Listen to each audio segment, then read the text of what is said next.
এজন্য দোস্ত আল্লাহ বলছে বৈধ প্রয়োজন পূরণ করো। নারী দেখতে হবে না, হালাল পবিত্র স্ত্রী দেব, হালাল পবিত্র স্ত্রী দেব। আজকে তোমরা অসংখ্য যুবক অল্প বয়স, আব্বা আমি সবসময় আফসোস করি, মাত্র 16 বছর, এত নর্তকী, এত নারী, এত উলঙ্গ ছবি যদি এত কম বয়সে আব্বা দেখে ফেলো, আগামী জীবন তুমি কেমনে বাঁচবা? এই পৃথিবীতে আল্লাহর কোরআনে আল্লাহ বলছে নারীর প্রতি আসক্ত, যে নারীর সাথে যে হারাম জিনা ব্যভিচার, হারাম প্রেম, হারাম সম্পর্ক যে করে, খুদার কসম আল্লাহ তাকে বলছে সে খবিস। সূরা নূরের মধ্যে আছে আল খাবিসাতু লিল খাবিসি, এটা খবিস, খবিস, এটা খবিস, সবচেয়ে নিকৃষ্ট, এটা সবচেয়ে নিকৃষ্ট খবিস, এটা নাউজুবিল্লাহ। আল্লাহ তাআলা ওয়াদা দিছে খবিস পুরুষ চরিত্রহীন, অপেক্ষা করো, আমি আল্লাহ বললাম তোর স্ত্রী মিলবে খবিস। নাউজুবিল্লাহ। এজন্য দোস্ত যুবক, আবারও বলছি, মোবাইলের হারাম নারী ছবি, অশ্লীলতা, যাদের সাথে কোনো মেয়ের সাথে হারাম প্রেম আছে, হারাম সম্পর্ক আছে, খোদার কসম এটা জিনা। জিনা, জিনা। ভালোবাসা কখনোই অবৈধ জায়গায় ভালোবাসা হয় না। প্রেম, ভালোবাসা এই শব্দটুকু যদি পবিত্র, এটা কখনোই কোনো হারাম জায়গায় হবে না। এই জন্য অবিবাহিত নারী পুরুষের অথবা বিবাহ বহির্ভূত নারী পুরুষের যে কোনো সম্পর্ক, এটা জিনা, এটা প্রেম না, এটা কি না, ভালোবাসা না। নাউজুবিল্লাহ, নাউজুবিল্লাহ। এজন্য গুনাহ ছাড়ো, গুনাহ।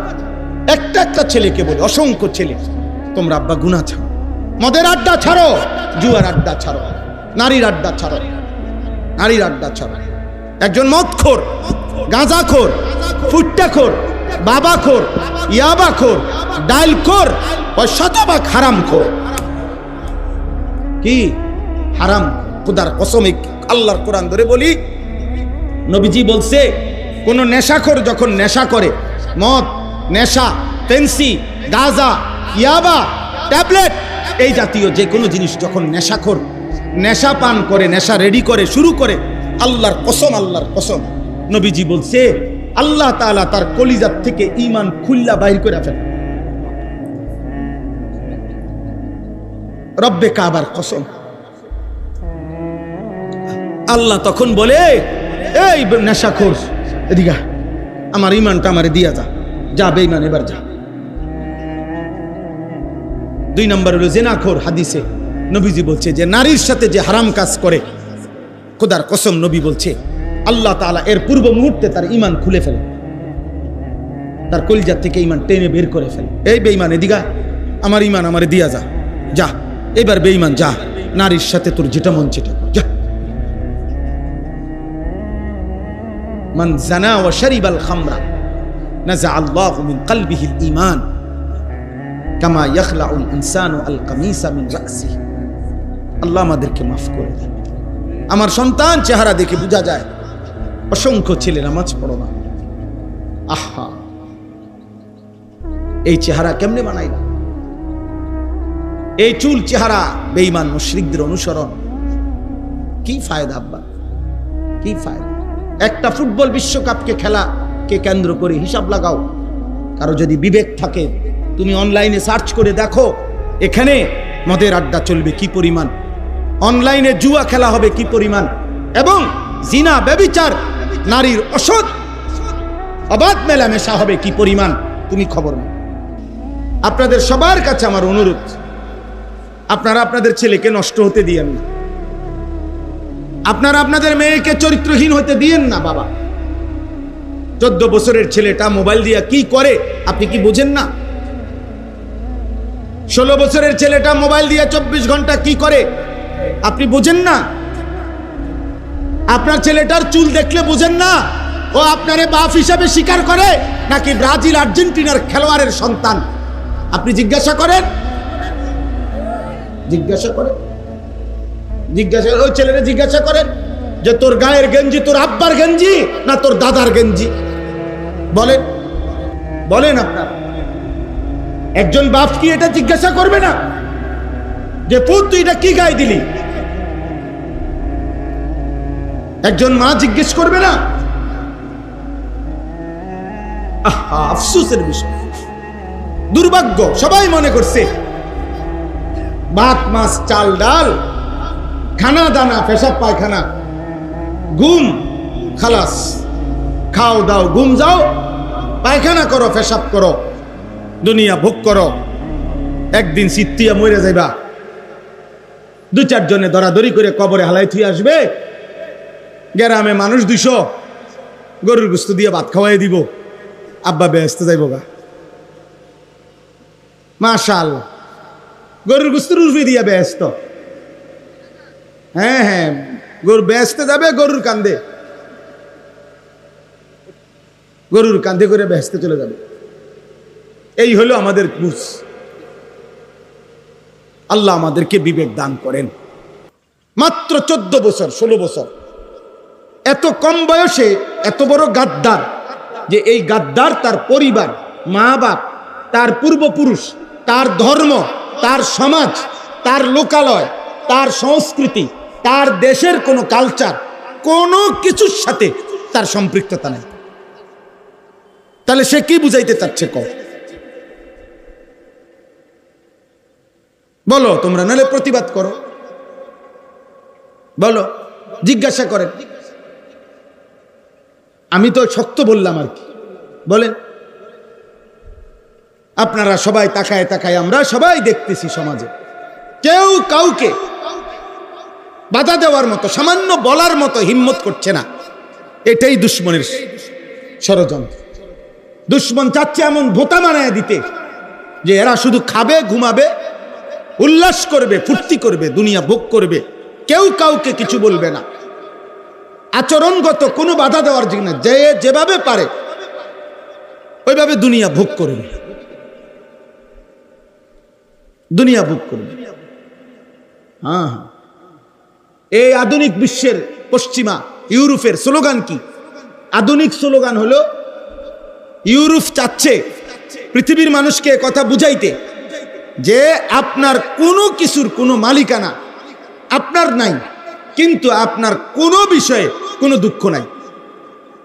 ওরা এইভাবে আপনার দিতে চায় যে আপনার যখন যা মন চায় আপনি শুধু অর্ডার করবেন, আপনাকে পৌঁছানো হবে, আপনার মালিকানা লাগবে না। যতবার আপনার নারী দরকার, যখন যেরকম দরকার আপনি পৌঁছে যাবে। আপনার হালাল হারামের এখানে বাঁচার কিছু নেই। আপনার দুনিয়া ভোগ করা দরকার, খাবার দরকার, আপনার যে কোনো আইটেম আপনি বলেন, শুধু অর্ডার দিবেন। এটা কি হালাল না হারাম, এই মুরগি কি জবাই করা না মরা, এত কিছু আপনার দরকার কি? আপনার ফাস্ট ফুড আইটেম হইলেই তো হয়েছে। আপনার খাবার না দরকার, আপনার চাহিদা পূরণ হওয়া দরকার। আজকে বলেন নাই একজন বিবেকবান মানুষ বলেন যে এত কম বয়সে যাদের সাথে পরিবারের বন্ধনও ছুটে গেছে, আল্লাহর বন্ধনও ছুটে গেছে, তো এরা আগামী দিনে কি ধইরা জীবনটা গঠন করবে? মানে কাকে ধরলো সে? বলো ভাই, তোমরা বলো, একটা ছেলে বলো, সে ধরলো কাকে? একজন মানুষ, একজন ছেলে, সে কি আর্জেন্টিনা, ব্রাজিলের একজন খেলোয়াড়কে দেখে জীবন গড়বে?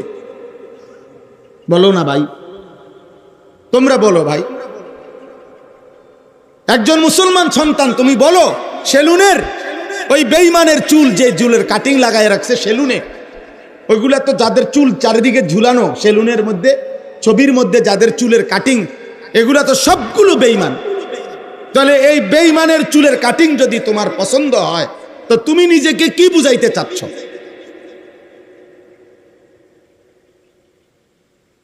আমার কথা ক্লিয়ার কও তো, তুমি কি বলতে চাচ্ছ?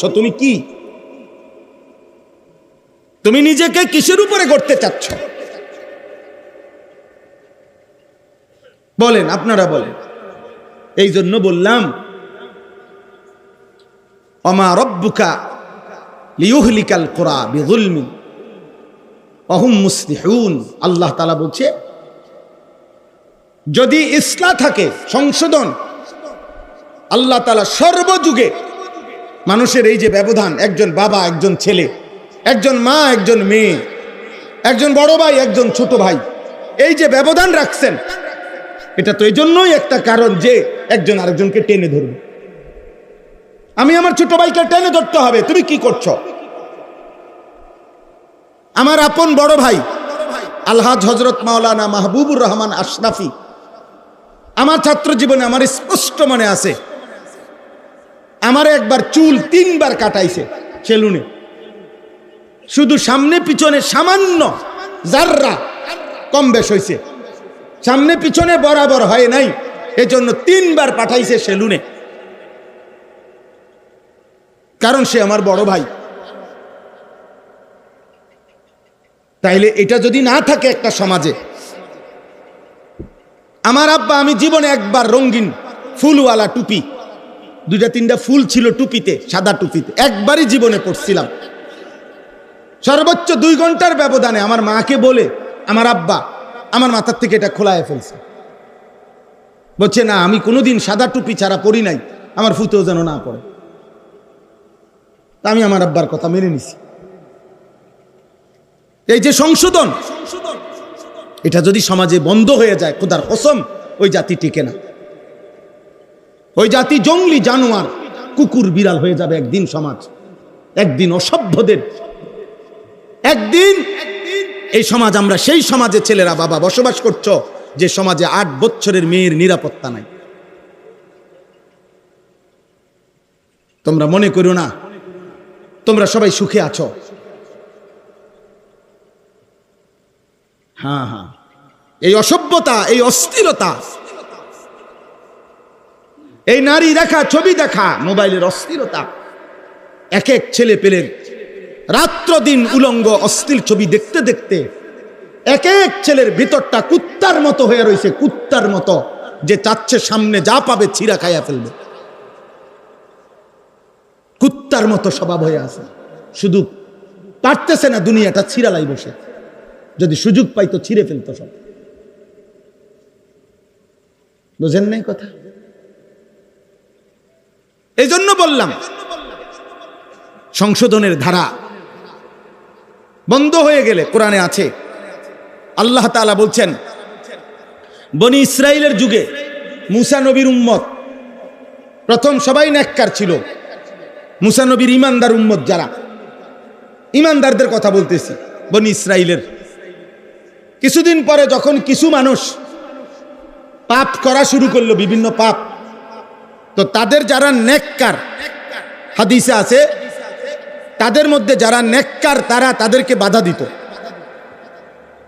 কিন্তু আরো কিছুদিন যাওয়ার পর যখন দেখতেছিল যে নাফরমানরা কোনোভাবেই পাপ ছাড়ে না, তখন নেককাররাও, নবীজি বলেন, তখন নেককাররাও ধীরে ধীরে তাদের সাথে মিশে গেল এবং তাদের সাথেই খাইতে লাগলো, পড়তে লাগলো, চলতে লাগলো, ফিরতে লাগলো, আর তাদেরকে নিষেধ করে না।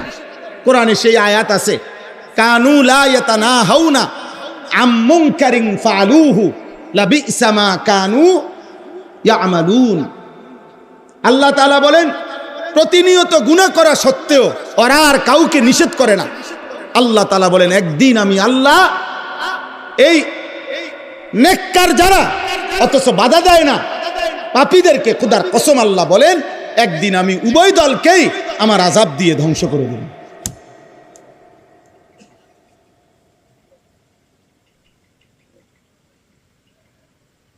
অতএব ছেলেরা বাবা মনে রাখো, আজ হয়তো তোমাদের দুর্ভাগ্য, অনেকের তোমাদেরকে কেউ টেনে ধরে না, এটা তোমার দুর্ভাগ্য, বদনসিব, এটা বদনসিব। কোনো ছেলের জীবনে, কোনো মেয়ের জীবনে, কোনো মানুষের জীবনে সবচেয়ে বড় লানত, অভিশাপ তার জীবনের, যে সে এমন একজন অভিভাবক পায় নাই যে তাকে আল্লাহ চিনাবে, যে তাকে ধরে ধরে গুনাহ থেকে ফিরাবে, যে তাকে মজবুত করে সে চাইবে। আল্লাহর নবী বলছেন, আমি চোখে দেখছি, আল্লাহর নবী বলছেন, যেরকম আলোর মধ্যে, আগুনের মধ্যে পোকা, সাদা সাদা পোক আছে না একগুলা, আগুনের সামনে উড়ে উড়ে এসে পড়ে, তো আল্লাহর নবী এটা উদাহরণ দিয়া বলছে, আগুনের সামনে যেরকম সাদা সাদা পোকা এসে পড়ে, নিজের জীবন নিজে দিয়ে দেয়।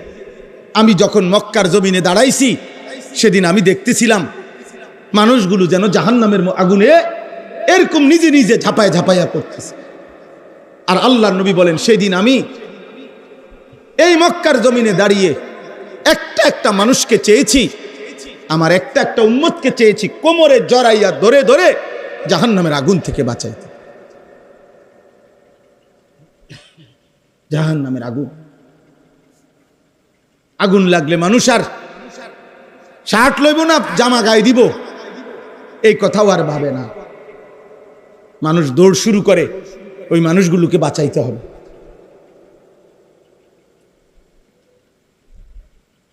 বাঁধ ভাঙ্গা গেলে, বন্যার পানি চলে আসলে মানুষ আর জামার সাজগোজ চুল আশ্রমের কথা খেয়াল করে না, দৌড় শুরু করে ওই মানুষগুলোকে বাঁচাইতে।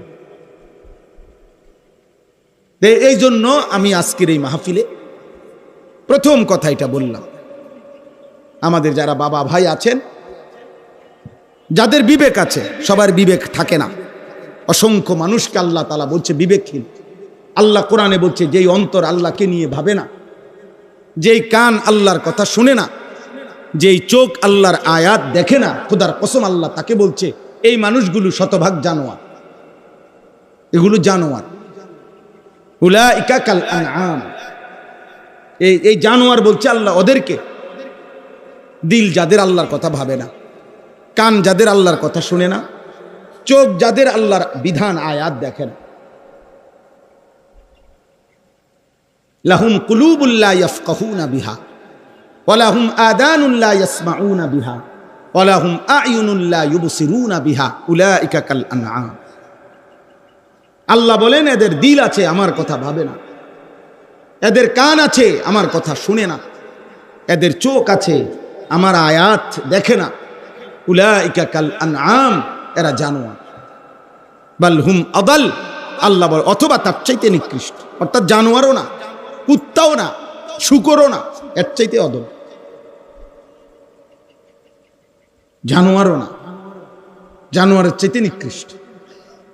যেন আল্লাহর গোস্বা লাগছে, আর গোস্বা করে একবার কইছে জানোয়ার, আবার কইছে না না না তুই জানোয়ারও না, তুই জানোয়ারের চাইতে নিকৃষ্ট, যা। নাউযুবিল্লাহ, নাউযুবিল্লাহ। উলাইকা হুমুল গাফিলুন। আল্লাহ তাআলা বলছে, কেন জানোয়ার? জানোয়ার হলো কেন? জানোয়ারের চাইতে নিকৃষ্ট হলো কেন? এবার আল্লাহ নিজেই বলছে, উলাইকা হুমুল গাফিলুন, কারণ তারা ছিল গাফেল। তারা গাফেল, তারা পারত আল্লাহর বিধান মানতে, নামাজের ওয়াক্ত ছিল, পড়তে পারত, গাফেল। হালাল খাইতে পারত, সুযোগ ছিল, কেন হালাল খাইলো না? গাফেল। চোখ নামাইতে পারত নারীর থেকে, কেন নামাইলো না? গাফেল, গাফেল। নামাজ পড়তে পারত, সেজদা দিতে পারত, কোমরে শরীরে যোগ্যতা ছিল, দিল না কেন? গাফেল। আল্লাহ তাআলা এই জন্য বলছেন, এ কেমন মা বাবা, এ কেমন সন্তান, এ কেমন পরিবার, এদের জীবন কেমন হবে, এদের আখিরাত কেমন হবে?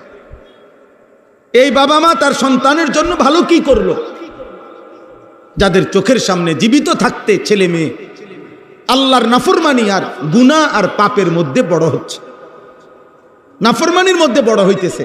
আস্তাগফিরুল্লাহ। আপনি বিল্ডিং দিয়া কি করবেন? কাঠ পালং আর সোফা আর ফার্নিচার দিয়া কি করবেন? 2015 সালে আমার আব্বা ইন্তেকাল করছে, আজকে 2026 সাল, তাইলে 11 বছরের ব্যবধানে এখন আমাদের কাছে আমার বাবার আমলের ঘরের একটি ফার্নিচার, একটা নুনের বাটিও আমার আব্বার আমলের নাই। সব এগুলা পুরান মডেল, এগুলা ফালাই দিছে, এগুলা কিচ্ছু নাই। একটা খাটও নাই, একটা বদনাও নাই, একটা নুনের বাটিও নাই। তাইলে দুনিয়া যে যাই বিল্ডিং ঘর ফার্নিচার আসবাব সাজাইতেছেন, এগুলা আপনার বংশধর, আপনার ছেলে নাতি, ওরাই ফেলে দিবে, ওরাই ফেলে দিবে আপনার এগুলা। কিন্তু আপনি যদি ছেলেটাকে মেয়েটাকে দিন শিখাইতে পারতেন, আল্লাহ চিনাইতে পারতেন, জোর করে হলেও নামাজি বানাইতে পারতেন, আল্লাহর কোরআন শিখাইতে পারতেন, খোদার কসম, তাইলে দেখা যাইতো ওরা যতক্ষণ আল্লাহকে সেজদা দিত, নামাজ পড়তো, দিন শিখতো, কবরে থাইকাও আপনার আমল নামার মধ্যে নেকি আসতো। সাদকায়ে জারিয়ার সওয়াব আসতো। আবার এই ছেলে তার ছেলেকে শিখাবে, তো আপনার নাতি এবার আল্লাহর কোরআন পড়বে, তো এবার তার থেকেও আপনার আমল নামায় সওয়াব আসবে। এই সওয়াব আর কোনোদিন বন্ধ হবে না। গতকালকে কুমিল্লা সন্ধু হোটেলের মালিক যিনি ইকবাল ভাই, রাত্রে আমি ওনার সাথে খানা খাইছি। তো উনি বিভিন্ন জায়গায় নদীতে খালে মাছ ফেলে, মাছের ফোনা সওয়াবের উদ্দেশ্যে ফ্রি মাছ ছাড়ে।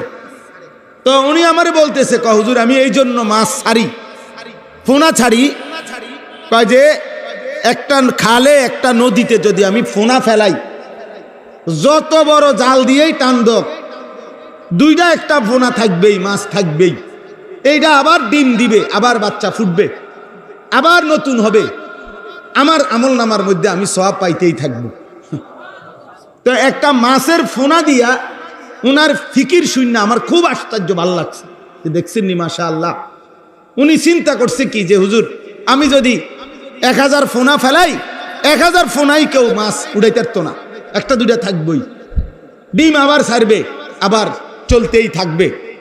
তাহলে ঠিক এরকম একটা মাদ্রাসা একটা সন্তানকে দিন শিখাইলে ও যতদিন আল্লাহর কোরআন পড়বে, নামাজ পড়বে, এবার ও যাদেরকে শিখাবে, এবার তারা যাদেরকে শিখাবে, এই সিলসিলা চলতেই থাকবে, আর ওই ব্যক্তির আমল নামায় নেকি আসতেই থাকবে, নেকি আসতেই থাকবে। কিন্তু খাট থাকবে না, সোফা থাকবে না, বিল্ডিংও থাকে না। আমার আব্বার যে বিল্ডিংয়ে থাকতেন আমাদেরকে নিয়ে, আমরা এখন ওটা কেউ থাকি না।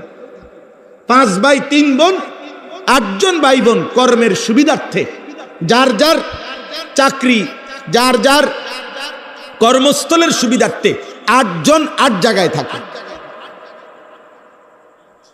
8 জায়গাতেই থাকি। তাহলে এটাই জীবন, এটাই জীবন। দুনিয়াবি যাই রেখে যাবেন, বিল্ডিং কিংবা দালান, এক ঘরে আমনে 4 ফুট বড় হয়েছিল, কিন্তু আমনের মরার পরে বা আমনে থাকতেই বুড়া বয়সে 4 ফুটের ভিন্ন করে দেওয়ান লাগে। কারণ 4 ফুট বউ লইয়া বাচ্চা লইয়া এত বড় সংসার একসাথে থাকা কষ্টকর, আর কুলাইতে পারে না। তাহলে দুনিয়া যাই রেখে যাবেন তা থাকবে না, আপনার বংশধরের কাছেই থাকবে না। কিন্তু আপনার সন্তানকে দিন শিখাইলে, আল্লাহ চিনাইলে, সংশোধন করিলে, আখলাক চরিত্র খেয়াল করিলে, ওর যেই নেক আমলগুলো হবে, এই নেক আমলগুলোর বরকতে আপনিও সদকায়ে জারিয়ার সওয়াব পাইতে থাকবেন। আলহামদুলিল্লাহ, আলহামদুলিল্লাহ, আলহামদুলিল্লাহ।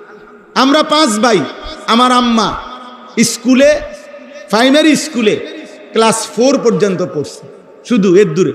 মা আমার ক্লাস 5-এ যখন উঠছে, মায়ের বিয়ে হয়ে গেছে, এর দূরে মার পড়ালেখা।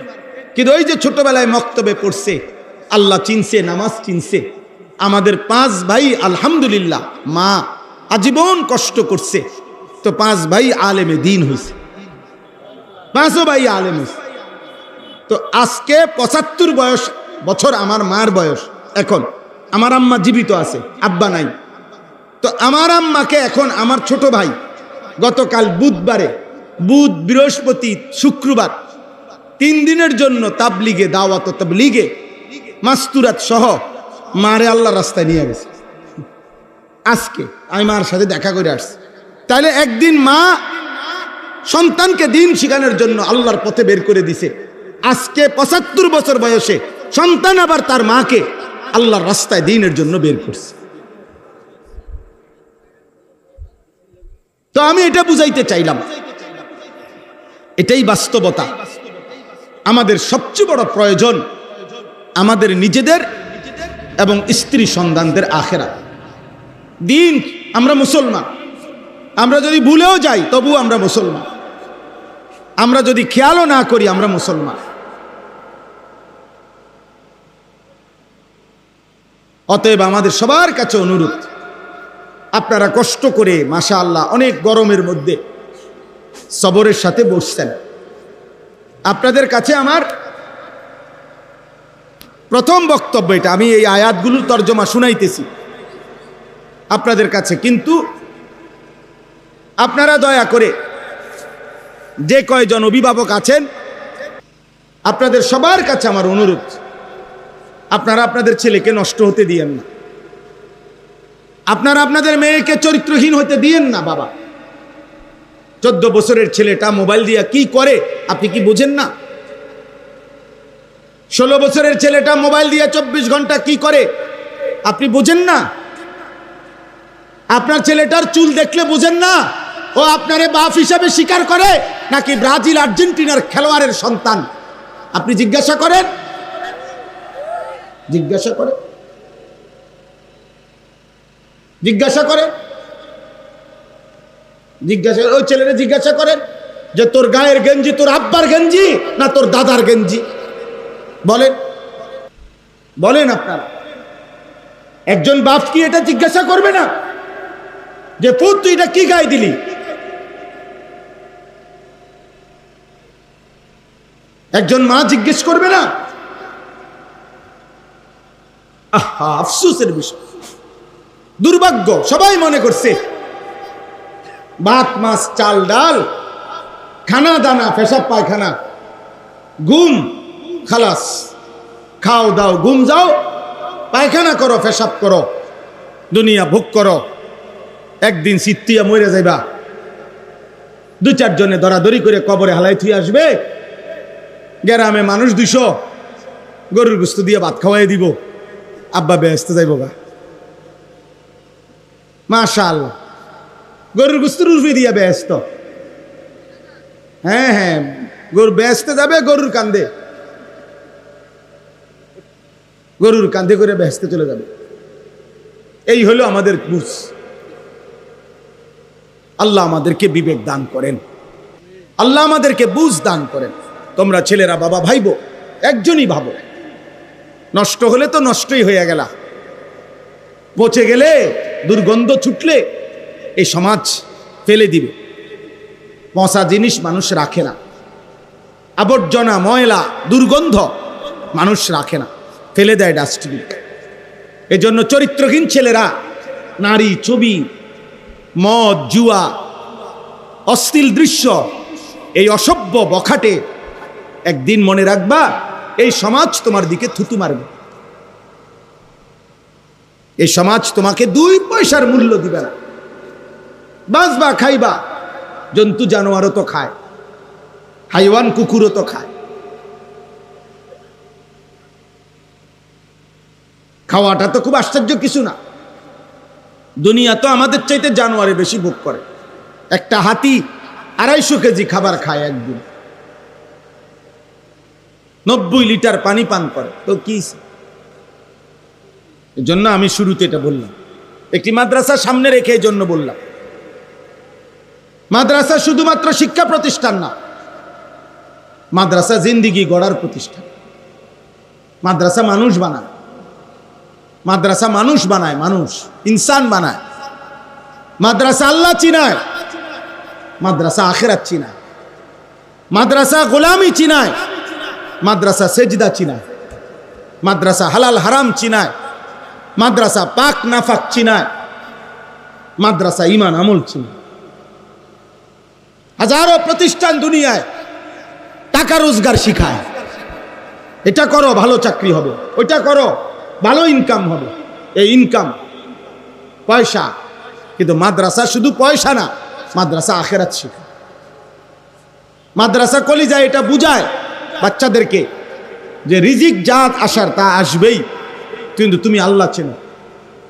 আলহামদুলিল্লাহ, 6 বছরের বাচ্চা, 7 বছরের বাচ্চা আমাদের মাদ্রাসাগুলোতে 5 ওয়াক্ত নামাজ জামাতে পড়ে, আর আমাদের চোখের সামনে যত্রতত্র 18 বছরের দামরা খারাইয়া মুতে।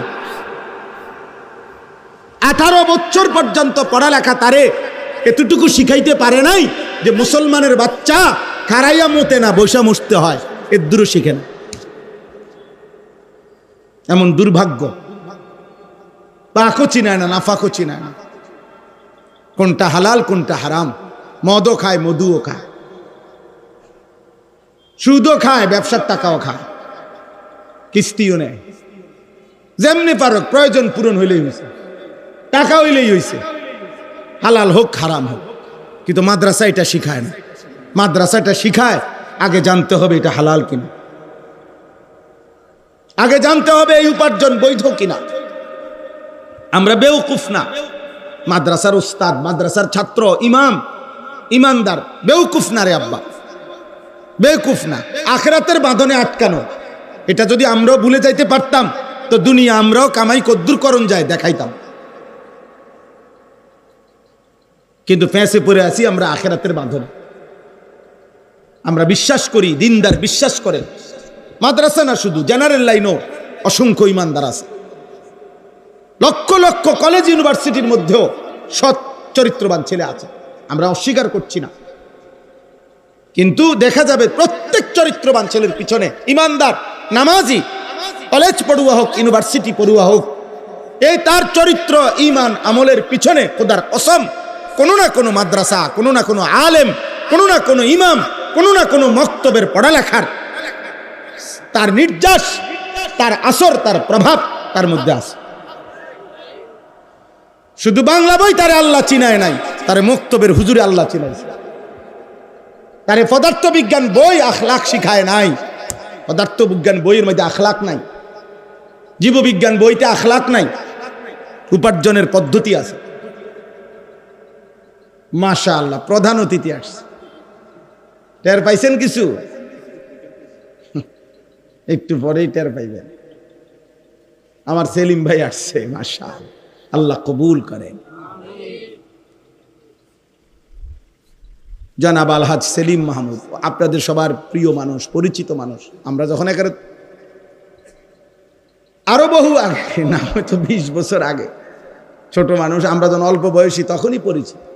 আমাদের এলাকা, আমার বাড়ি তো আপনাদের বাড়ি, এক বাড়ি আমরা। আমি কিন্তু নাঙ্গলকোটের মানুষ। আল্লাহ আমাদেরকে ভালো রাখেন, কবুল করেন। তাইলে আমি বলতেছি, এই বাগবাড়ি মাদ্রাসার কথা বলতে গিয়ে মাদ্রাসার সামনে দেখে আমি বললাম, মাদ্রাসার মাহফিল আপনাদেরকে বুঝাইতে চাইলাম। দয়া করে প্রত্যেকেই বুঝেন, প্রত্যেকটা ছেলে বুঝো। আব্বা তুমি স্কুলে পড়ো মানা নাই, কলেজে পড়ো মানা নাই রে আব্বা, কিন্তু বেঈমান তোমাকে বুঝাই দিছে। কোন না কোন মুশরিক বেঈমান আজকে বুঝাইছে যে স্কুলের পড়লে ছেলেটার আল্লাহর কোরআন শুদ্ধ না হইলেও চলবে, এটা তোমারে ধোঁকা দিছে। স্কুলে পড়লেও 5 ওয়াক্ত নামাজ না পড়লেও চলবে, শুধু শুক্রবারে জুমার নামাজ পড়লেই চলবে। খোদার কসম, এটা যদি তোমারে যে বুঝাইছে সে শয়তান, সে ইবলিস, সে ইবলিস। বেঈমান ধোঁকা দিছে, বেঈমান ধোঁকা দিছে, বেঈমান বুঝাই দিছে তুই স্কুলের ফলা, কাজে তোর চুল চারিদিকে সমান হন লাগতো না, তুই জেনারেল। ইডি হুজুরের বিষয়, ইডি মোল্লা মুন্সির ব্যাপার। অথচ ইসলাম এই ভাগ করে নাই। ইসলামের মধ্যে, কোরআন সুন্নাহর মধ্যে মোল্লার পোশাক, মোল্লার চাল চলন আর এমনি মানুষের চাল চলন 2 রকম, এটা ভাগ করছে ইসলাম। কোরআনে এরকম ভাগ আছে? তাইলে এটা বুঝি ইসলাম বলছে, নবীজি বলছে এমন যে হুজুর হইলে দাড়ি থাকতে হবে, হুজুর না হইলে থাকতে হবে না, হুজুর হইলে টুপি মাথায় দিতে হবে, অন্য হইলেও পড়তে হবে না, হুজুর হইলে সব ব্যাপারে হালাল খাইতে হবে, অন্য কেউ হইলে সব কিছু হালাল খাইতে হবে না, হুজুর হইলে 5 ওয়াক্ত নামাজ পড়তে হবে, কিন্তু অন্য লোক হইলে শুধু শুক্রবারে নামাজ পড়লে চলবে। এই ছেলে, এই বেটা, এই বেয়াদব, মোবাইল উঠালি কেন?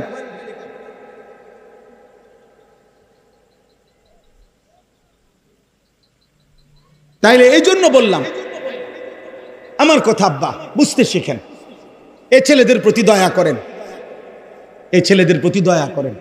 একদিন ওরা আফসুস করবে, আর একদিন এরা লানত দিবে যে হায় আমার অভিভাবক কেন আমাকে বলল না।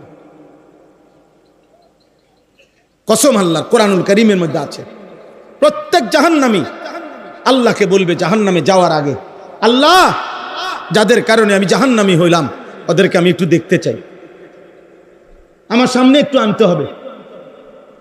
আল্লাহ বলবেন কেন? আল্লাহ তাআলা বলেন, ওই নাফরমান বান্দা বলবে, আল্লাহ যাদের কারণে আমি জাহান্নামী হয়েছি, আজকে আমি এখানে তাদেরকে আমার পায়ের নিচে ফেলে তাদের ঘাড় এবং গর্দানের মধ্যে পাও রাইখা মুড়াইয়া এরপরে আমি জাহান্নামে যাব। আজ আমি ওই বাপকে বেইজ্জতি করব যে বাপ আমাকে আল্লাহ চিনায় নাই। আমি 6 বছর বয়সে আমি জিজ্ঞাসা করতে চাই, আল্লাহ আমার আব্বাকে আমি কি অপরাধ করছি যে আব্বা আমার দিন শিখায় নাই কেন? আল্লাহ চিনায় নাই কেন? আমি 7 বছর বয়সে তো গাউরা ছিলাম না। আমার বয়স যখন 16 বছর আছে তখন না আমি তেড়া হইছি, কারণ আমার তখন গাঁড় মোটা হইছে। কিন্তু আমার আব্বা চাইলে তো আমার 7 বছর বয়সে আরেকটু শক্ত করে ধরে রাখলে আমার নামাজি বানাইতে পারতো। ওনার টাইম নাই, ওনার টাইম নাই। উনি নিজে খায় বিড়ি, উনি ফুতের কিতা মানুষ করব? বিড়ি খাই না বেড়াই কেমনে কইব যে ফুত মানুষের মতো মানুষ হও? ফুতে যদি আব্বা আমনের মতো নি, হ্যাঁ বলেন না? এই জন্যই তো পিছায় গেছে, এই জন্যই তো পিছায় গেছে। নিজে নাফরমান, এই জন্য হিম্মত নাই। নিজের টাকা সুদের, তো ও বেটার হিম্মত আসবে কোত্থেকে? অভিভাবকের টাকা, কিস্তির টাকা, হারামের টাকা, ওজনে কম দেওয়া টাকা, ওই হিম্মত পাবে কই? ওই কলিজার মধ্যে হিম্মত পাবে কই? এই জন্য চিন্তা করে বাদ দে, যেমনি হোক মিলা জিলা চললেইছে। নিজের বিবির কাছে, স্ত্রীর কাছে বলে দিচ্ছে, বুঝছি এত রেডি হইতো না, মানুষ হইতো না, অজাত। জিঙ্গাও বিদেশ যাইব নি, জিঙ্গাও ফাটাই দাও বিদেশ, টিয়া পয়সার কিছু লাইন লইছে। বাহ,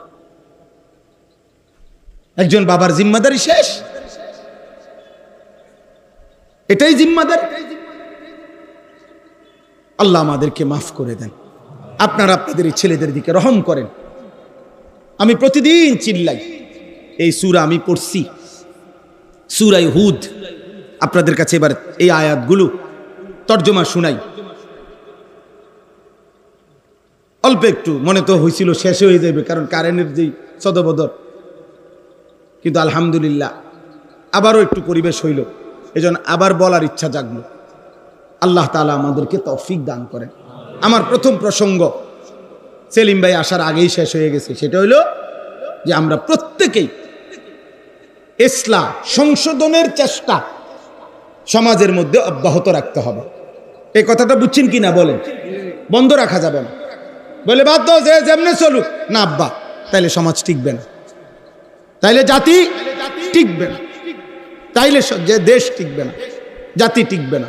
বরং অন্যায়কারী অন্যায় করতেই চাইবে, কিন্তু কিছু না কিছু মানুষ তাকে ফেরাইবার চেষ্টা করতেই হবে। ছেলে মানতে চাইবে না, বাবার দায়িত্ব তাকে ধরে রাখতে হবে, মায়ের দায়িত্ব তাকে মেয়েকে পর্দানশীল বানাবার চেষ্টা করতেই হবে। এটাই কথা, কোরআনের কথা এটা। কু আনফুসাকুম ওয়া আহলিকুম নারা, নিজেকে জাহান্নাম থেকে বাঁচাও, পরিবারের সদস্যদেরকে জাহান্নাম থেকে বাঁচাও। ওয়া'মুর আহলাকা বিসসালাহ ওয়াসতাবির আলাইহা, আল্লাহ বলছে পরিবারের সদস্যদেরকে নামাজের আদেশ করো, নিজেও নামাজের উপরে মজবুত থাকো।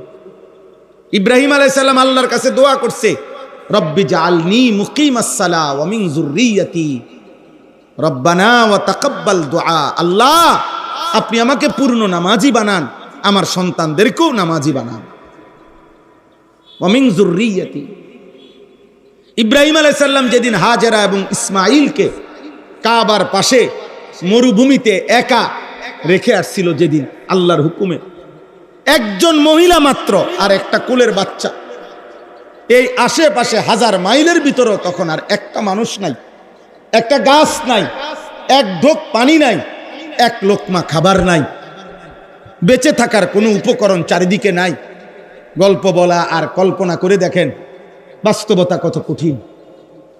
আমি কাহিনী না কইলাম, কিন্তু বাস্তবতাটা ভাবেন তো, বাস্তবতাটা ভাবেন। স্ত্রী এবং ছেলেটাকে কোলের বাচ্চা এইভাবে রেখে গেছে, কিন্তু এই কোরআনে আছে খোদার কসম, এই অবস্থায় রাইখা ইব্রাহিম আলাইহিস সালাম যখন স্ত্রী এবং উনার ছেলে ইসমাঈলকে, হাজেরাকে এবং ইসমাঈলকে একাকী আল্লাহর ঘরের কাছে মক্কা নগরীতে একা রেখে গেছেন, যেদিন কেউ নাই, কেউ নাই, গাছ নাই, পানি নাই, খাদ্য নাই, মানুষ নাই, কোরআনে আছে সেদিন ইব্রাহিম আলাইহিস সালাম প্রথম আল্লাহর কাছে এক পাশে সরে গিয়ে এই স্ত্রী এবং ছেলের জন্য প্রথম যেই দোয়াটা করছেন, খোদার কসম কোরআনে আছে, ইব্রাহিম বলছে রব্বানা লিয়ুকিমুস সালাহ, আল্লাহ আমার স্ত্রী সন্তান যেন মৃত্যু পর্যন্ত নামাজ আদায় করে। কি ভাই? আমার স্ত্রী সন্তান যেন নামাজ আদায় করে। আল্লাহ পরবর্তী লোকমা খাবার নাই আমি জানি, পানি নাই আমি জানি, বাঁচার কোনো উপকরণ চারিদিকে নাই আমি দেখতেছি মাওলা, আমি এগুলা বুঝি না, আমার এগুলা বুঝার দরকারও না, আমি বুঝতে চাই শুধু আমার স্ত্রী সন্তান যেন নামাজ আদায় করে। কোরআনুল কারীমের মধ্যে আছে ইয়াকুব আলাইহিস সালাম ইন্তেকালের সময় ওনার 12 জন সন্তানকে, ইয়াকুব নবীর সন্তান ছিল কতজন? 12 জন, 10 ভাই আর ইউসুফ বিনিয়ামিন, হেরা 2 ভাই। এ কয়জন হলো?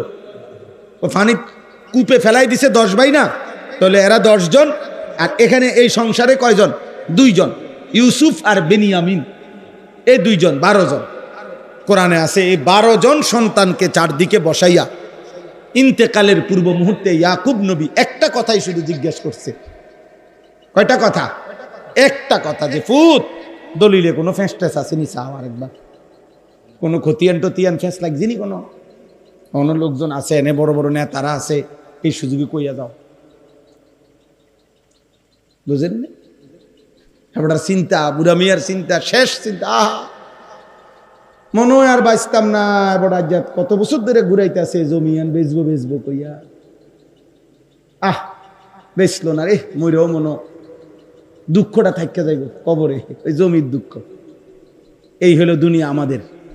অথচ ইয়াকুব নবী বলতেছে, কোরআনে আছে এই 12 জন ছেলেকে পাশে বসিয়ে তিনি মৃত্যুর পূর্বে জিজ্ঞেস করছে, আম কুনতুম শুহাদা is হাদারা Yakub Al Maut.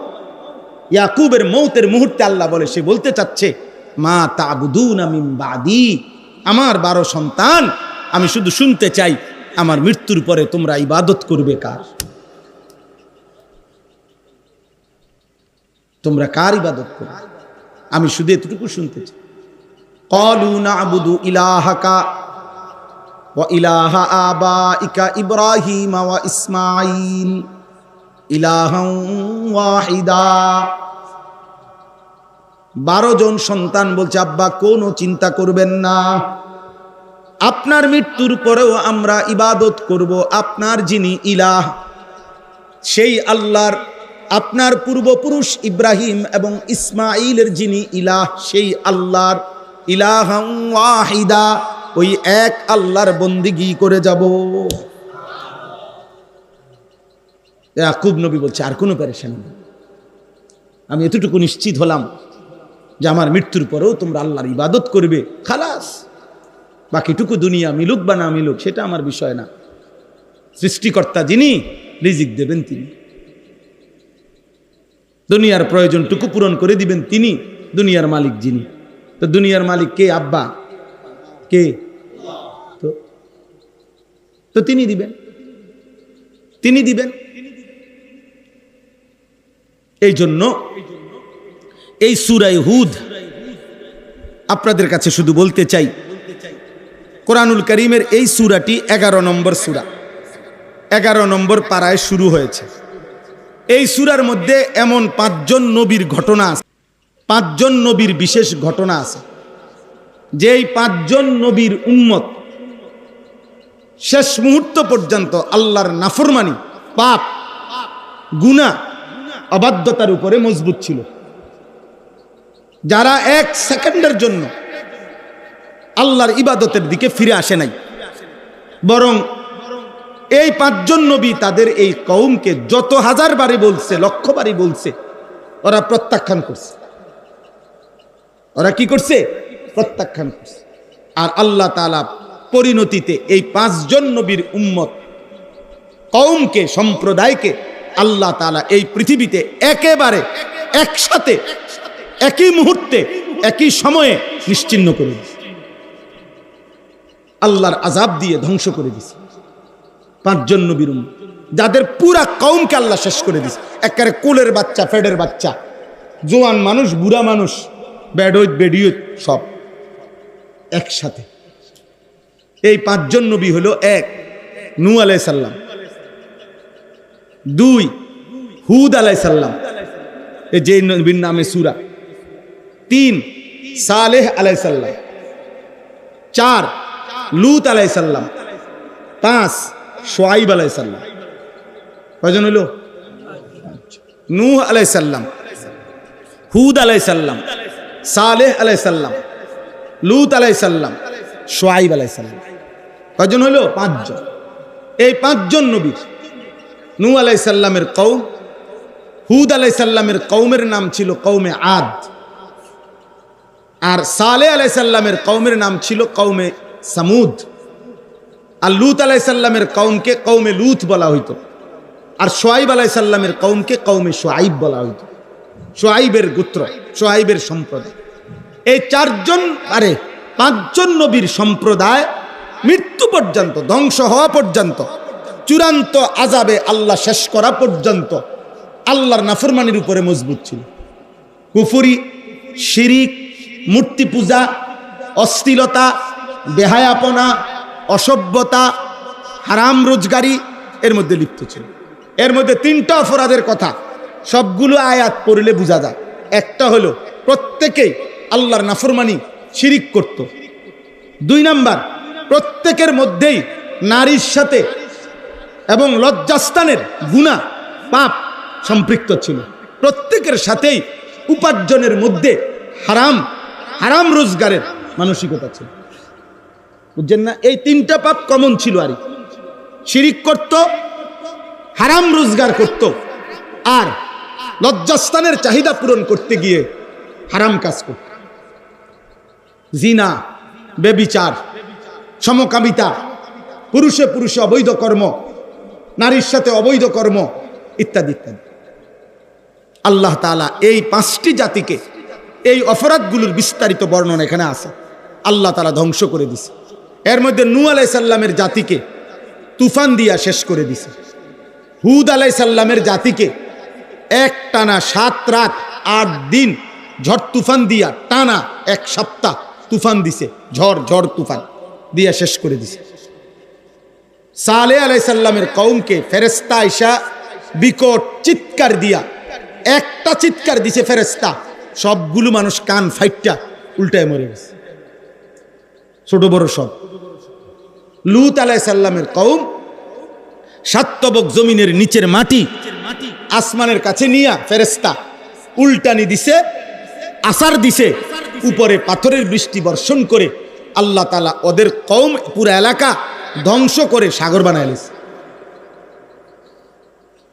R 5 number, শুআয়ব আলাইহিস সালামের কওমকে আল্লাহ তাআলা ওই তৃতীয় সালেহ আলাইহিস সালামের কওমের মতো ফেরেশতার বিকট চিৎকার দিয়ে ফাআখাযাতহুমুস সাইহা, ফেরেশতার বিকট চিৎকার দিয়ে ধ্বংস করে দিছে। এখন আসেন, এই 5টি জাতির আযাবের বর্ণনা, নবীর চেষ্টা, আর ওদের বাড়াবাড়ি, মানে ওদের নাফরমানির বাড়াবাড়ি, এই 3টা কথা।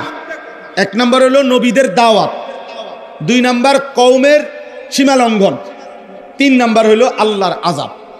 কথা বুঝছেননি? একসাথে বলতেছি আর কি। নবীরা সর্বোচ্চ কলিজার সবটুকু দিয়া চোখের পানি ফেলে দাওয়াত দিছে, ওরা সর্বোচ্চ গাট্টারামি বিরোধিতা করে গেছে, আর আল্লাহর চূড়ান্ত আযাব একবারে সমান করে দিছে, সমান করে দিছে। এই 5টি নবীর কওমের আযাবের ঘটনা, দাওয়াতের ঘটনা, তাদের প্রত্যাখ্যানের ঘটনা পুরা কোরআনের বহু সূরার মধ্যে বর্ণনা আছে, কিন্তু সবচেয়ে বেশি বিস্তারিত বিশদ বর্ণনা, পুরা ঘটনা এই সূরার মধ্যে আছে। কোন সূরা? সূরা হুদ। আমার বলার উদ্দেশ্য আছে, আমি বলতেছি এখন। তাহলে এই সূরার মধ্যে যে সমস্ত কওমের উপরে আল্লাহ আযাব দিছেন, ওদের বিস্তারিত ঘটনা সবচেয়ে বিস্তারিত এই সূরাতে। কোন সূরা বলেন? আবার বলেন। সূরা হুদ। এই সূরা হুদের মধ্যে আযাবের কারণও বলছে, কি কি পাপ করত তারা, এগুলো এখানে আছে। নবীরা কি কি বলছে, এগুলো আছে, এবং আল্লাহর আযাব কি কি আসছে এটা আছে। এই সূরা যখন নাজিল হইছে নবীজির উপরে, তার কিছুদিন পর, এই সূরা নাজিলের কিছুদিন পর সর্বপ্রথম আমাদের নবী সাল্লাল্লাহু আলাইহি সাল্লামের পবিত্র দাড়ি মোবারকে 2টা বা 3টা চুল দাড়ির সাদা হয়ে গেছে। এই সর্বপ্রথম আবু বকর সিদ্দিক রাদিয়াল্লাহু তাআলা আনহু তিনি নবীজিকে তাকাইয়া নবীজির চেহারা মোবারকের দিকে এরকম তাকিয়ে বললেন, ইয়া রাসূলুল্লাহ কাদ শিবিতা, হে আল্লাহর নবী আপনি দেখি বুড়ো হয়ে যাচ্ছেন, আপনার চুল দাড়ির চুল তো 3টা সাদা হয়ে গেছে, 2-3টা। প্রিয় ভাই, এই কথাটা বলার জন্য আল্লাহর নবী চোখের পানি ফেলে দিছে। আর আবু বকর সিদ্দিককে বলছে, আবু বকর খোদার কসম শাইয়াবাতনি হুদ, আবু বকর যেদিন থেকে সূরা হুদ নাজিল হইছে আর আল্লাহ তাআলা নাফরমান জাতির আযাবের বর্ণনা দিছে, ওই মুহূর্ত থেকে আমার কলিজার মধ্যে ভয় ঢুকে গেছে।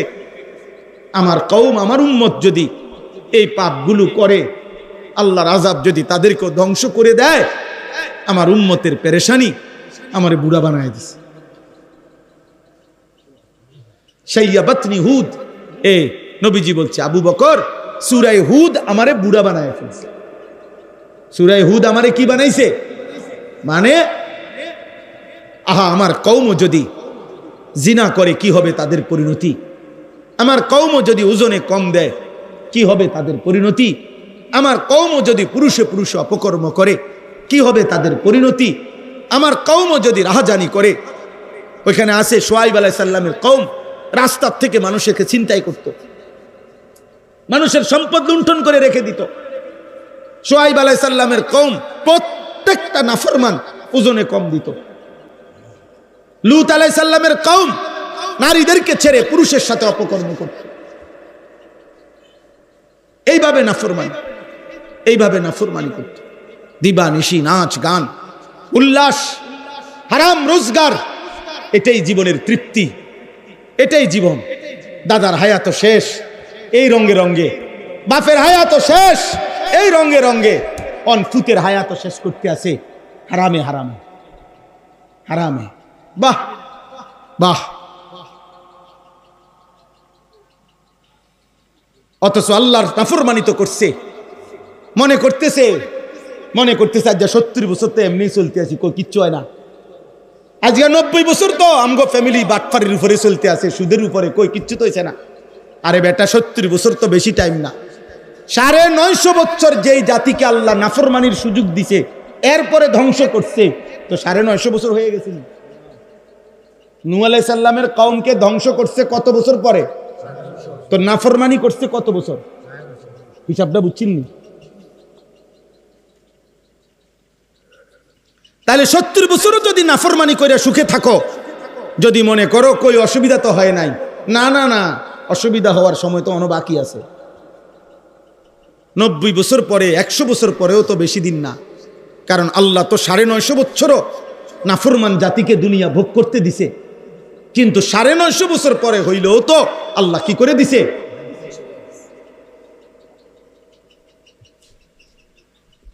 এই জন্য দয়া করে আমার বাপ, আমার ভাই, এই গভীর রাতে আমি তো বললাম আমার মেহমান ভাইরা সবাই আসছেন দেখা আরেকটু বাড়াইলাম।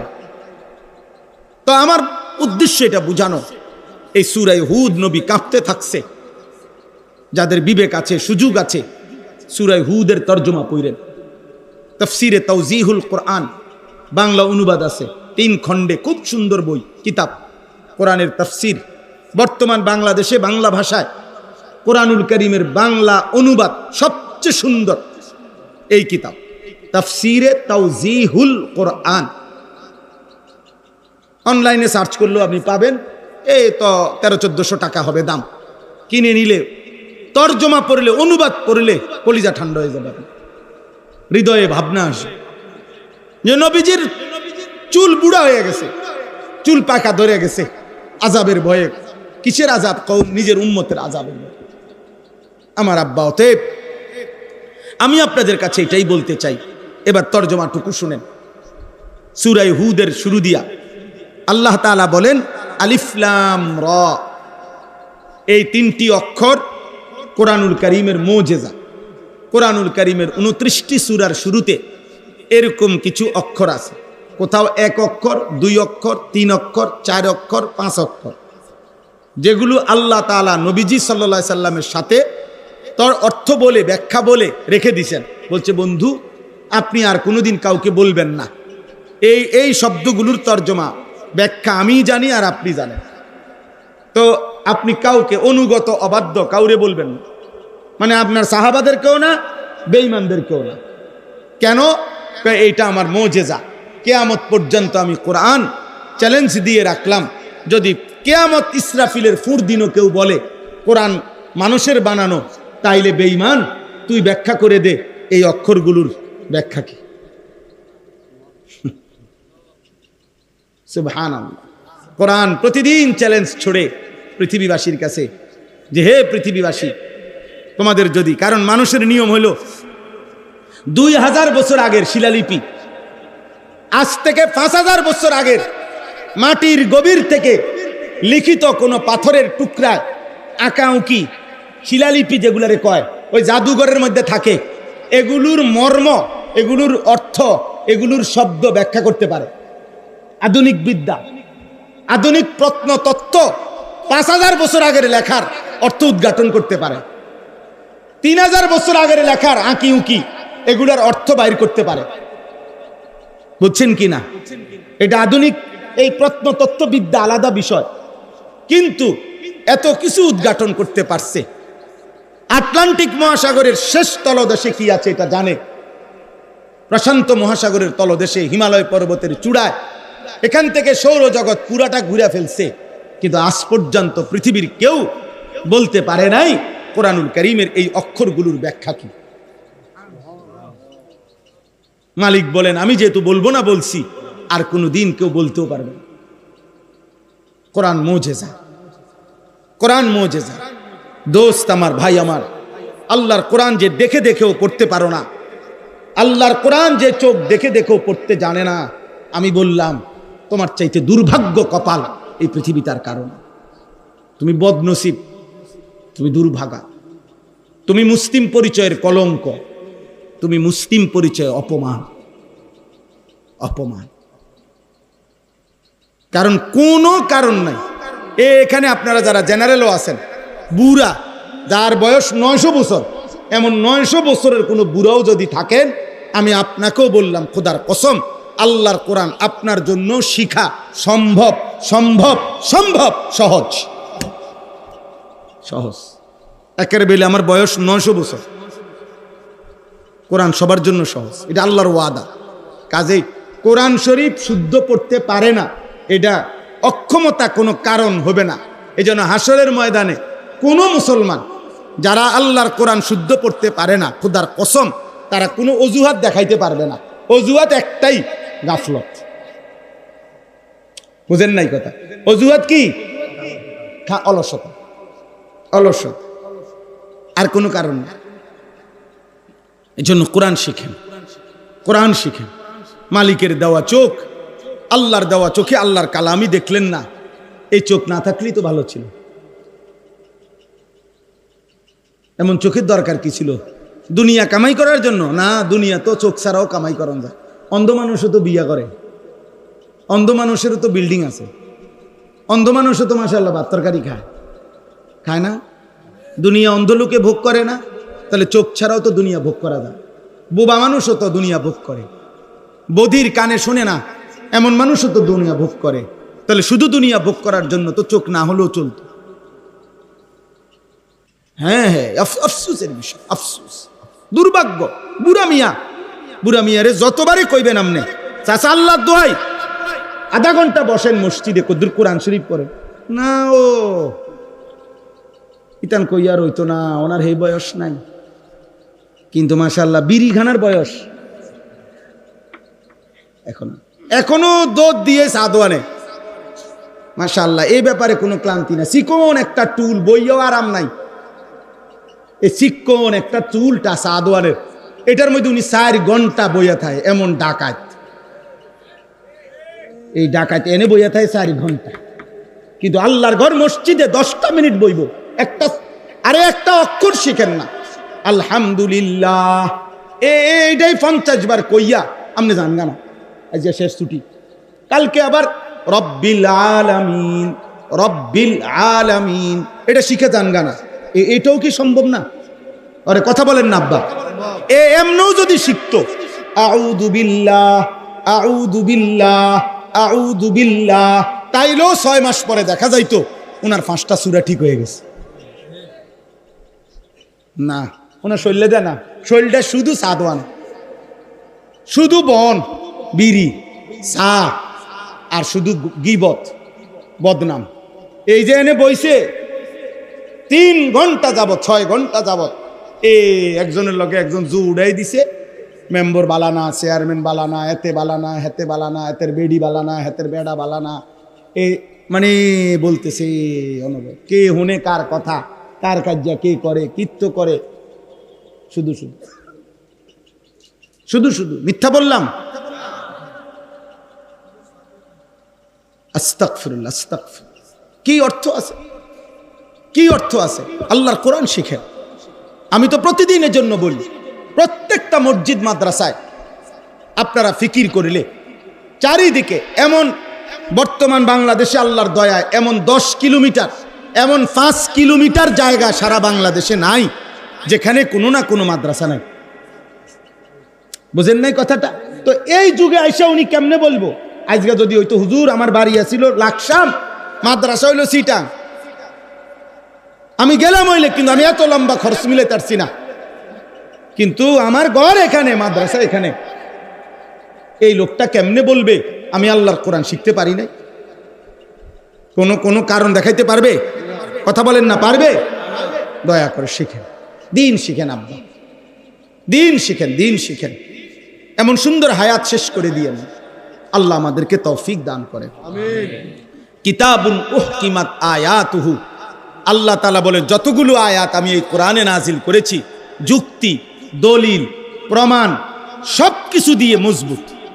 পৃথিবীর সর্বশেষ ব্যক্তি মিলেও একসাথ হয়েও কোনো যুক্তি, তর্ক, কোনো গবেষণা, কোনো কিছু দিয়ে আমার কোরআনের একটি সিদ্ধান্তকে ভুল, অযৌক্তিক, অবাস্তব, অপ্রাসঙ্গিক প্রমাণ করতে পারবে না। উহকিমাত অর্থ হইল মজবুত। এজন্য পৃথিবীর যত জায়গায় যত নাস্তিক, যত মুরতাদ, যত আল্লাহদ্রোহী, সর্বযুগে যত নারী কিংবা পুরুষ আল্লাহর কোরআনের বিপরীত কোনো মতামত, যুক্তি দেখাইতে চায়, ওরা মূলত তার কাছে এটা ভুল প্রমাণিত হয়েছে এই জন্য না, ওই নির্ধারিত কোনো বেঈমানের টাকা খেয়ে এই জন্য ওই টাকা হালাল করার জন্য এই কথা বলতেছে, আর কোনো কারণ নয়তো ওই বেঈমান জানে যে কোরআনের মধ্যে তার বাপ না, তার 14 গোষ্ঠী একত্র করিলেও এখানে কোনো আঙ্গুল বসাইতে পারবে না। কোরআন মজবুত। কোরআন কি? সুম্মা ফুসসিলাত মিন লাদুন হাকিমিন খাবীর। আল্লাহ বলেন অতঃপর আমি আল্লাহর পক্ষ থেকেই এই কোরআন 23 বছরে বিত্তাফসিল, বিস্তারিত, পূর্ণাঙ্গ আমার বন্ধুর কাছে পৌঁছানো হয়েছে। কে পৌঁছাইছে? আল্লাহ। আল্লাহ দেখেন, আল্লাহ তাআলা শতভাগ নিরাপত্তার জন্য আল্লাহ বলছেন আমি একাই নাজিল করছি। জিব্রাইল তুমি একাই পৌঁছাইবা, বন্ধু আপনি একাই গ্রহণ করবেন। ভাগবাটোরা করে রইতো না। একটা ক্লাসে 4 জন টিচার, 4 জনই মিল্লা বাচ্চারে পড়ায়। আল্লাহ তাআলা এটা বলে নাই বন্ধু আপনি একাই সাহাবাদেরকে শিখাবেন। পুরা কোরআন একটা একটা আয়াত আমি পুরাটা আপনার উপরেই নাজিল করলাম। আপনার জবান ছাড়া এই পৃথিবী আল্লাহর কালামের একটা শব্দ অন্য কোনোভাবে অন্য কারো মাধ্যমে শুনে নাই। শুনছে মনে হয়? সুবহানাল্লাহ, সুবহান আল্লাহ তা'বুদু ইল্লাল্লাহ। এবার আল্লাহ বলেন বন্ধু, হে নবী আপনি বলেন, হে পৃথিবীবাসী তোমরা শুধু কেবল আল্লাহর ইবাদত করো, ইবাদত করো কেবল আল্লাহর, আল্লাহর, আল্লাহর, আল্লাহর। ইন্নানী লাকুম মিনহু নাযীরুম ওয়া বাশীর। দেখো এই নবীদের, আমার এই কথাটা দেখেন শেষ হয়ে যাচ্ছে। প্রত্যেক নবীর ফিকির ছিল কি? আল্লাহ বলছে নবীদের ওয়ারিস উলামাদেরও ফিকির এটা, 2টা জিনিস, নাযীরুম ওয়া বাশীর। আল্লাহ বলেন আপনি বলে দেন পৃথিবীবাসী আমার এই পৃথিবীতে তোমাদেরকে দাওয়াত দেওয়ার উদ্দেশ্য 2টাই। একটা হলো জাহান্নামের ভয় দেখানো, একটা হলো জান্নাতের সুসংবাদ শোনানো। নাফরমানি করো, জাহান্নামের জন্য রেডি হও, আল্লাহর আনুগত্য করো, জান্নাতের জন্য রেডি হও। এই কথা এই ওলামায়ে কেরামও আপনাদেরকে এটাই বলে। ওলামায়ে কেরাম আপনাদেরকে এটা বল। এবার শেষ কথা হলো ওয়া আনিস্তাগফিরু রাব্বাকুম সুম্মা তুবু ইলাইহি। এই শেষ আয়াতটা মনোযোগ দিয়ে শুনেন। আল্লাহ তাআলা বলেন, অতএব বান্দা, আমার নাফরমানি ছেড়ে দিয়ে আযাব থেকে যদি বাঁচতে হয় দুনিয়া এবং আখিরাতের, তাহলে আমি আল্লাহর পক্ষ থেকে আমার নবীর মাধ্যমে তোমাদেরকে শুনাইতেছি, দুইটা কাজ তোমরা করো। এক, আনিস্তাগফিরু রাব্বাকুম, তোমরা তোমাদের রব আল্লাহর নিকট সমস্ত গুনাহ ছেড়ে দিয়ে ক্ষমা প্রার্থনা করো। দুই, সুম্মা তুবু ইলাইহি, সমস্ত নেক আমল আবার শুরু করে আল্লাহর কাছে ফিরে আসো। এই দুইটা শব্দ ইস্তেগফার, তাওবা। বলেন এই শব্দ দুইটা বলেন। তাওবা, ইস্তেগফার বলে গুনাহ ছেড়ে দিয়ে মাফ চাওয়া। ইস্তেগফার কাকে বলে? মাফ। আর তাওবা বলে ইবাদত শুরু করে আল্লাহর কাছে ফিরে আসা। বুঝছেননি কথাটা? ইস্তেগফার গুনাহ ছেড়ে দিয়ে মাফ চাওয়া, তাওবা ইবাদত শুরু করে আল্লাহর কাছে কি আসা? ফিরে আসা। এই জন্য স্পষ্ট বিষয়টা আল্লাহ বলছে এটা করো, ইস্তেগফার করো, তাওবা করো, তাওবা করো।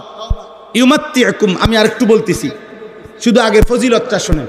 আল্লাহ বলেন এই দুইটা কাজ যদি করো, গুনাহ ছেড়ে দিয়ে মাফ চাও, ইবাদত শুরু করে যদি আমি আল্লাহর কাছে ফিরে আসো, আমি দুইটা পুরস্কার দেব। কয়টা? এক, ইউমাত্তিউকুম মাতাআন হাসানান ইলা আজালিম মুসাম্মা। সুবহানাল্লাহ। আল্লাহ বলেন বাকিটুকু হায়াত, দুনিয়ায় যে কয়দিন থাকবা, আমি আল্লাহ ওয়াদা দিলাম তোমার জীবনের দুনিয়ার সমস্ত উপকরণ, শুধু নারী না, পবিত্র স্ত্রী দেন, শুধু টাকা না, হালাল টাকা দেন। কি টাকা দেব? হালাল টাকা দেব। হালাল টাকা, হালাল টাকা দেব, হালাল পূরণ করব। শুধু নারী দিলে তো গুনাহ হবে, যে যেটা চাও ওইটাই চাও, না না, পবিত্র স্ত্রী। শুধু টাকা দিলে তো হালাল হারাম মিশে যাবে, না, হালাল টাকা দেব। এ মাতাআন হাসানান অর্থ হইল তোমার সমস্ত বৈধ পূরণ, প্রয়োজন পূরণ করব, তবে তা কি দিয়ে? হালাল দিয়ে, আমি আল্লাহর পক্ষ থেকে যা পবিত্র তা দিই। সুবহানাল্লাহ। এই জন্য আব্বা মনে রাখবেন, এক হইল লাভ, এক হইল বরকত। লাভ হইল বাড়ে যা, বরকত হইল হালালের মাধ্যমে যা প্রয়োজন পূরণ করে। এই জন্য কারো লাখ টাকা ইনকাম কিন্তু কিস্তি চলে 4টা, কারো 10,000 টাকা বেতন কিন্তু আলহামদুলিল্লাহ কিস্তি নাই একটাও। বুঝেন নাই? হ্যাঁ, ইমাম সাহেব বেতনই মাত্র 10,000, বেতনই 12,000। আলহামদুলিল্লাহ, খুদার 1 মাস ইজ্জতের সাথে বউ বাচ্চা নিয়ে চলে, রাতেও চুরি করে না, দিনেও চুরি করে না, হারাম রোজগার করে না। আল্লাহ তাআলা এটুকু দিয়েই হালাল ভাবে তার প্রয়োজন পূরণ করে। আর অসংখ্য নাফরমান আছে যারা লাখ টাকা ইনকাম করে কিন্তু কিস্তি চলে 4টা, কিস্তি চলে 6টা। হারামে বরকত হয় না। হারামে কি হয় না?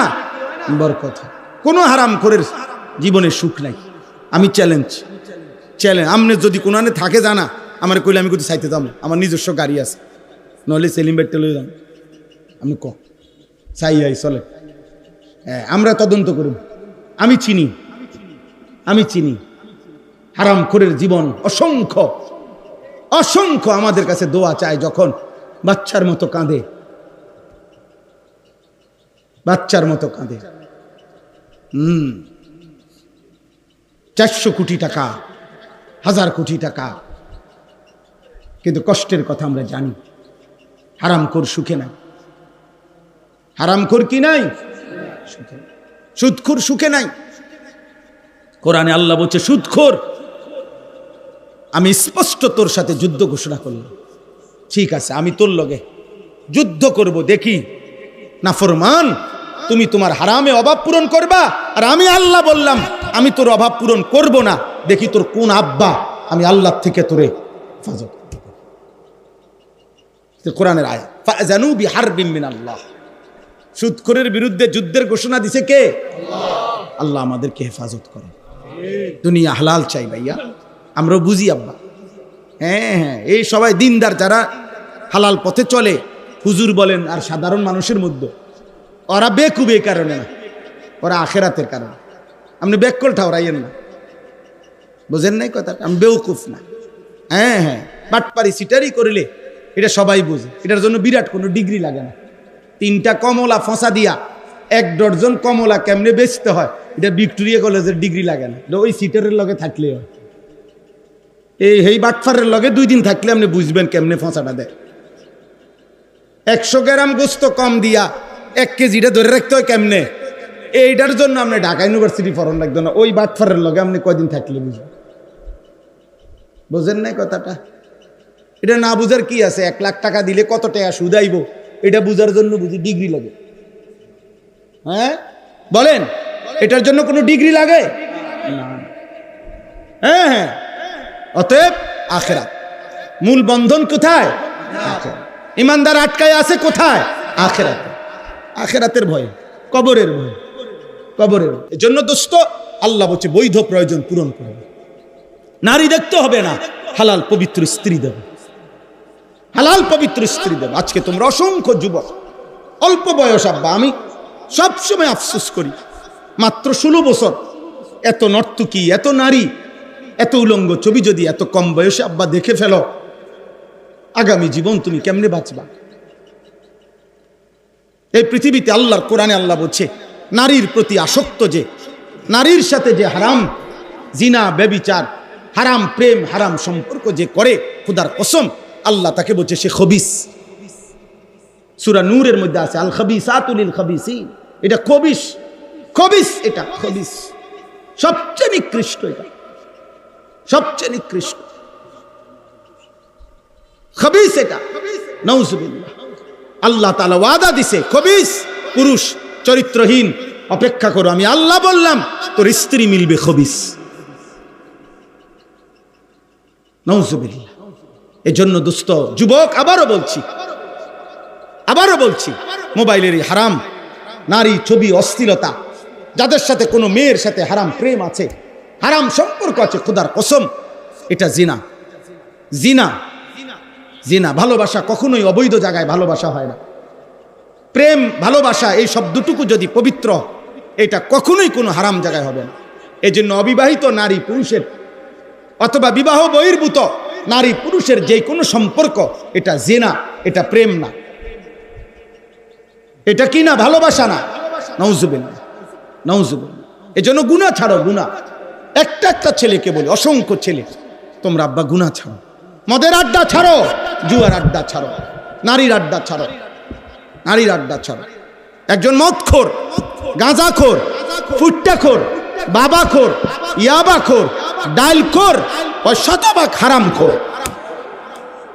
কি হারামখোর? খোদার কসম আল্লাহর কোরআন ধরে বলি, নবীজি বলছে কোন নেশাখোর যখন নেশা করে, মদ, নেশা, পেন্সি, গাঁজা, ইয়াবা, ট্যাবলেট, এই জাতীয় যে কোনো জিনিস যখন নেশাখোর নেশা পান করে, নেশা রেডি করে, শুরু করে, আল্লাহর কসম, আল্লাহর কসম, নবীজি বলছে আল্লাহ তাআলা তার কলিজার থেকে ঈমান খুল্লা বাইর করে ফেলে। রব্বে কাবার কসম। আল্লাহ তখন বলে, এই নেশাখোর এদিকে, আমার ঈমানটা আমারে দিয়া যা, যা বেঈমান, এবার যা। 2 নম্বর হলো জিনাখোর। হাদিসে নবীজি বলছে যে নারীর সাথে যে হারাম কাজ করে, খোদার কসম নবী বলছে আল্লাহ তাআলা এর পূর্ব মুহূর্তে তার ঈমান খুলে ফেলে, তার কলিজা থেকে ঈমান টেনে বের করে ফেলে। এই বেঈমান এদিকে, আমার ঈমান আমারে দিয়া যা, যা এবার বেঈমান যা, নারীর সাথে তোর যেটা মন সেটা কর, যা। মান জানা ওয়া শারিবাল খামরা নাযা আল্লাহু মিন কলবিহিল ঈমান কামা ইয়াখলাউল ইনসানু আল কামিসা মিন রাসিহি। আল্লাহ আমাদেরকে মাফ করে দেন। আমার সন্তান চেহারা দেখে বোঝা যায়, অসংখ্য ছেলে নামাজ পড়ো না। আহা, এই চেহারা কেমনে বানাইলা? এই চুল চেহারা বেঈমান মুশরিকদের অনুসরণ। কি ফায়দা আব্বা, কি ফায়দা? একটা ফুটবল বিশ্বকাপকে খেলাকে কেন্দ্র করে হিসাব লাগাও। কারো যদি বিবেক থাকে, তুমি অনলাইনে সার্চ করে দেখো এখানে মদের আড্ডা চলবে কি পরিমাণ, অনলাইনে জুয়া খেলা হবে কি পরিমাণ, এবং জিনা, ব্যভিচার, নারীর অসৎ অবাধ মেলামেশা হবে কি পরিমাণ, তুমি খবর নাও। তুমি খবর নাও। কাতার বিশ্বকাপে একটি অন্যতম বিতর্কের বিষয় ছিল, কাতার সরকার বিশ্বকাপের সময় ঘোষণা দিছিল মদের বোতল স্টেডিয়ামে খোলাভাবে খাওয়া যাবে না। এটা নিয়ে গোটা ইউরোপ প্রতিবাদ করছিল। অর্থাৎ আলোচ্য বিষয় ছিল যে মদের বোতল কি ঘরের ভিতরে খাইব না মাঠে খাইব। জি জি, ব্রাজিল বিশ্বকাপের সময় ওনারা নিজেরা হিসাব দিছিল। ব্রাজিলের কিছু জনগণ প্রতিবাদ করছিল যে আমরা অল্প আয়ের দেশ, এত বড় বিশ্বকাপ আয়োজন করলে আমাদের আর্থিক লস হবে। ব্রাজিল সরকার তখন হিসাব দিছিল, আমি নিজে পত্রিকায় দেখছি যে হিসাবের মধ্যে তাদের আয়ের যে খাত দেখাইছে, তার মধ্যে একটা খাত হইল এই বিশ্বকাপ খেলা উপলক্ষে 1.5 মাসে যে পরিমাণ নারী হোটেল ভাড়া নিবে জিনা আর ব্যভিচার আর বেশ্যাবৃত্তির জন্য, এটার মধ্যে বিশাল বড় আর্থিক টাকা আসবে। আমরা বুঝি না, আমরা চাঁদের দেশে থাকি না, আমরা এই পৃথিবীতে থাকি। বলো আমার একটা ছেলে ভাই, বলো বিবেক যদি থাকে, আমার ভাই বলো ব্রাজিল আর্জেন্টিনার সাথে আমাদের দিন ধর্মের কোনো সম্পর্ক আছে? আচ্ছা রাখেন, এটা বাদ দেন। আমাদের রাষ্ট্রের, আমার এই মাতৃভূমি বাংলাদেশের আর্থিক, সামাজিক, পরিবেশগত যেই কোনো উন্নয়ন অগ্রগতির সাথে ব্রাজিল আর্জেন্টিনার কোনো সম্পর্ক আছে? তো তাহলে আমি কেন ব্রাজিল আর্জেন্টিনা আমার প্রিয় হলো কেন? আমার একটা জিনিস বুঝাও, বাদ দাও আখেরাত, বাদ দাও ইসলামী দৃষ্টিকোণ। বাংলাদেশের উন্নয়নের ক্ষেত্রে, বাংলাদেশের আর্থিক, বাংলাদেশের সামাজিক, বলেন কি সেটা ভাই? দেশের রাষ্ট্রের উন্নয়নের ক্ষেত্রে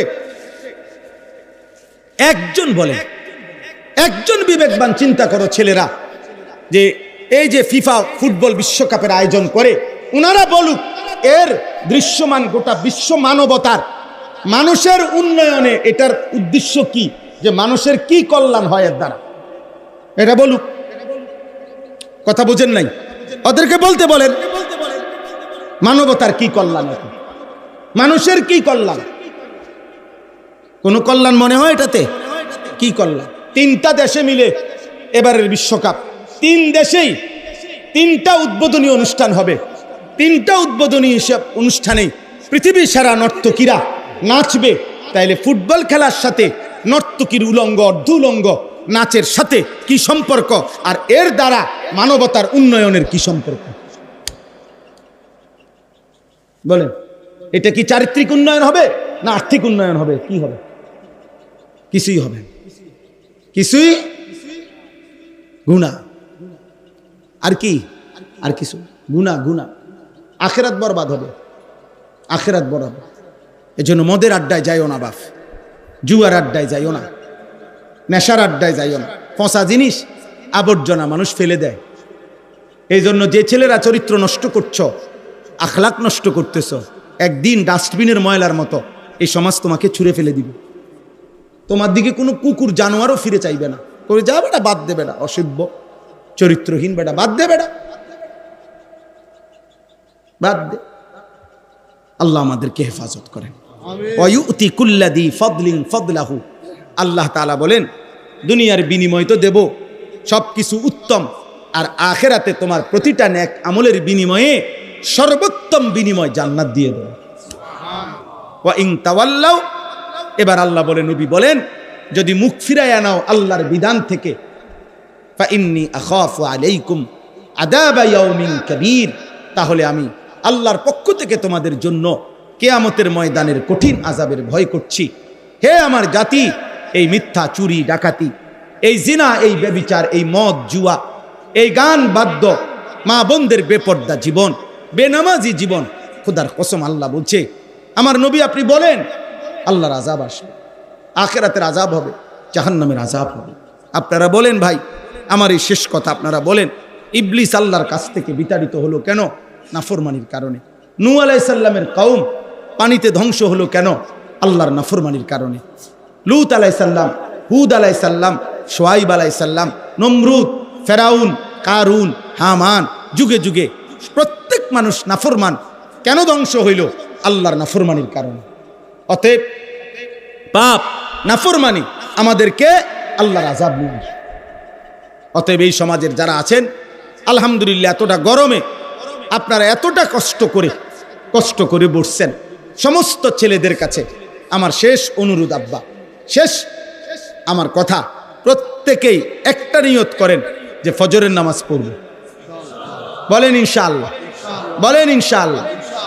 আত্মামান আমার একটা কথা মনে নেই, ফজরের নামাজ হলো ভিত্তি। ফজরের নামাজ একজন মুমিনের বুনিয়াদ। ফজরের নামাজ একজন মুমিনের খুঁটি। এজন্য হাদিসে আছে, নবীজি বলছেন ফজরের নামাজ পড়া মুনাফিকের জন্য কঠিন। বিশুদ্ধ হাদিস, ইমানদারের জন্য সহজ। এজন্য ফজরের মুসল্লি তার ইমান মজবুত। আলহামদুলিল্লাহ, আলহামদুলিল্লাহ। হিম্মত করলে পারবেন। আপনার মোবাইলে অ্যালার্ম দেন, আপনি অ্যালার্মওয়ালা ঘড়ি কিনেন, আপনারা সবাই একজন আরেকজনকে ডাকেন, আল্লাহ বরকত দিবে, আল্লাহ তৌফিক দান করেন। গুনাহ ছাড়েন। এবং শুরুতে বলছি, আবারও মনে করে দিচ্ছি, নিজেদের স্ত্রী ছেলে মেয়ের ঈমান আমল আখলাক চরিত্রের নজর দেন। বাবারা মানুষের চর্চা করেন, মানুষের পরিচর্যা করেন, মানুষ বানান। শুধু আসবাব আর ফার্নিচার, শুধু খাট আর বিল্ডিং নয়, মানুষের পরিচর্যা জরুরি। কার? মানুষের। মাদ্রাসা সেটা করে, মাদ্রাসা মানুষ বানায়, আখেরাত চিনায়, আল্লাহ চিনায়।